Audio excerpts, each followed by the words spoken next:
the Homeland Security state takes shape. It is difficult to fully comprehend the impact of the September 11th attacks on U.S. institutions, culture, and social life. With almost no debate, the United States became a fortress state focused on limiting the rights of both citizens and immigrants in the name of national security. The quote-unquote war on terror permeated all facets of domestic law enforcement and resulted in deadly wars in Iraq and Afghanistan, invasions that took years to end and had generational impacts. In the wake of 9/11, every aspect of the existing immigration enforcement infrastructure expanded, from the number of immigration agents to immigrant detention capacity and miles of border wall. The legal framework for immigrant exclusion preceded the attacks, but 9/11 created the political and institutional will to build up the massive border enforcement and deportation apparatus we have today. While Islamophobia was nothing new in the national discourse, after 9/11 it became a core component of the federal approach to immigration. The implementation of the National Security Entry-Exit Registration System, which required men 16 and older from 25 predominantly Muslim countries to register with the government, resulted in over 13,000 Muslim men being put in deportation proceedings. Domestically, the war on terror became an extension of the war on crime. But, as previously noted, much of the groundwork for expanding the detention and deportation system had been laid by the time 9/11 happened. The detention capacity of INS and U.S. Marshal Service, USMC, were overburdened because of harsher sentencing and an increase in policing. Months before the attack, Attorney General John Ashcroft established the Office of the Federal Detention Trustee, OFDT. The goal of the OFDT was to strengthen detention operations and secure more bed space for INS and USMS. Its creation further strengthened the symbiotic relationship between the federal government and local counties for immigration detention. The OFDT identified the need to, quote, form strategic alliances with state and local governments and private industry to develop proactive, results-oriented acquisition practices, end quote, and to use, quote, long-term contracting vehicles to stabilize government costs, end quote. To increase pre-trial federal jail capacity, the federal government provided funding to certain countries to expand local jails and contracted with private prison companies.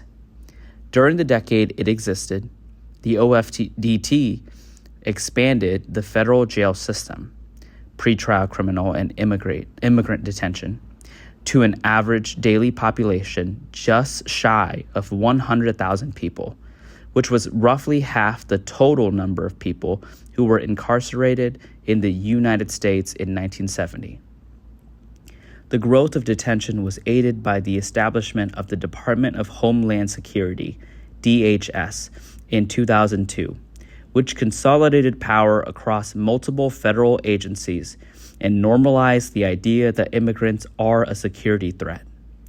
The INS, previously housed under the Justice Department, shifted to DHS and was split into 3 separate agencies: Immigration and Customs Enforcement, ICE, Customs and Border Protection, CBP, and Citizenship and Immigration Services, USCIS.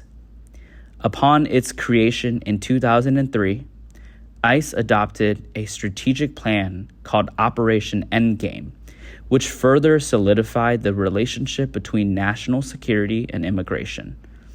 Its new mission became to, quote, promote the public safety and national security by ensuring the departure from the United States of all removable aliens through the fair and effective enforcement of the nation's immigration laws, end quote. Unlike INS, which existed to both enforce immigration law and process migrants through adjustment of their status, ICE's sole purpose is to arrest, detain, and deport immigrants. While much of the post-9/11 discourse focused on combating terrorism, since the undocumented population had grown after NAFTA, Latinx immigrants were disproportionately impacted by the ramp-up of immigration enforcement under Bush. Wisconsin Republican Representative Jim Sensenbrenner led legislative efforts to further restrict immigration and target immigrants living in the United States. The proposed legislation galvanized Latinx immigrant communities to protest in opposition, resulting in the largest immigration-related mass mobilizations in U.S. history. But the protests did little to deter DHS's deportation agenda. Just weeks after the mass mobilizations on May Day 2006, in which millions came out for immigrant rights, ICE unleashed Operation Return to Sender.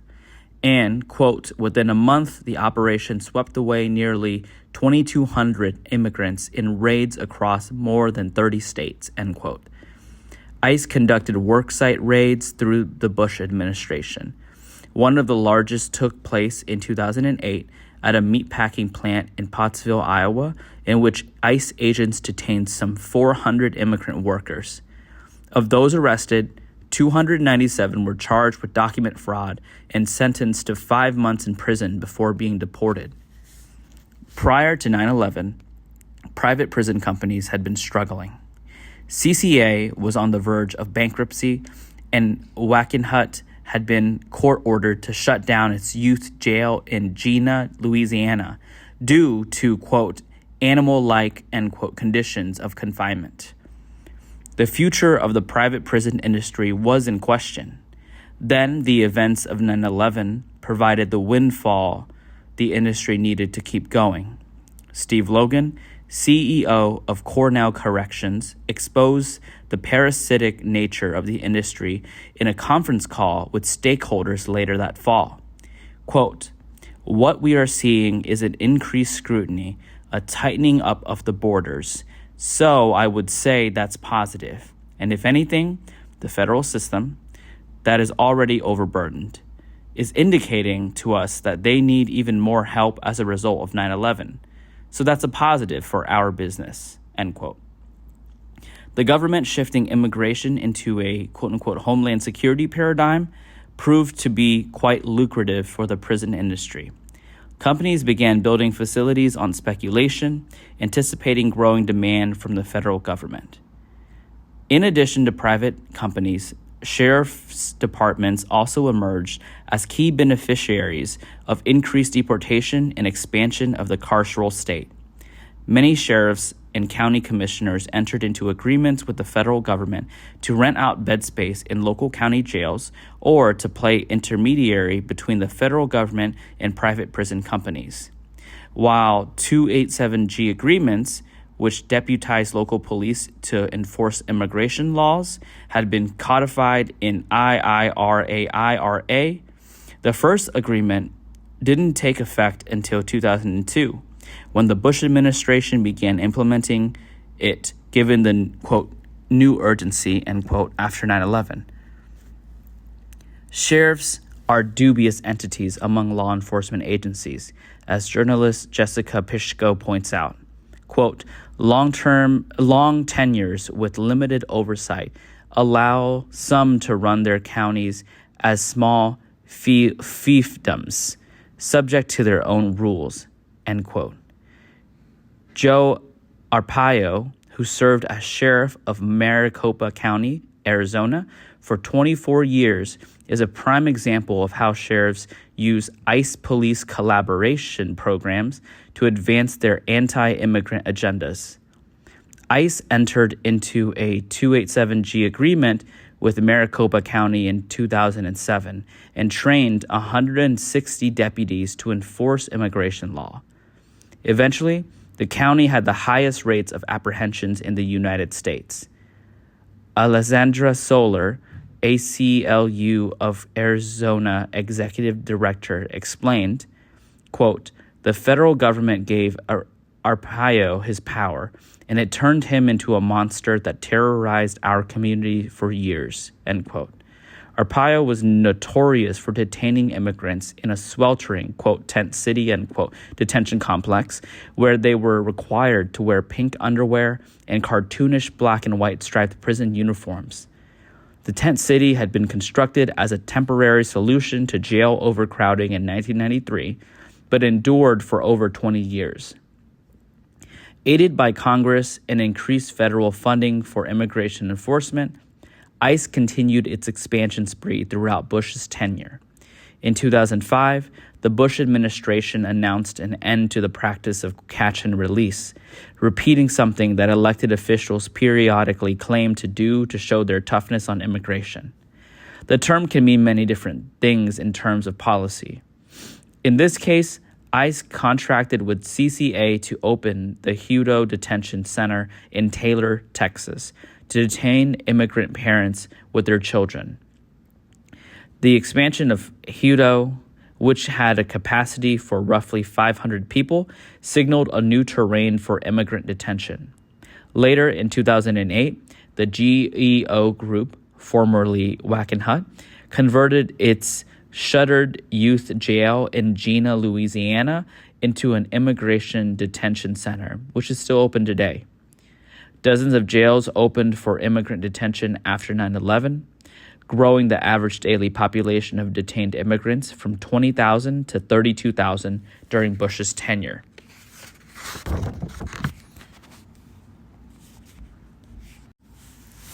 Abolitionist lessons.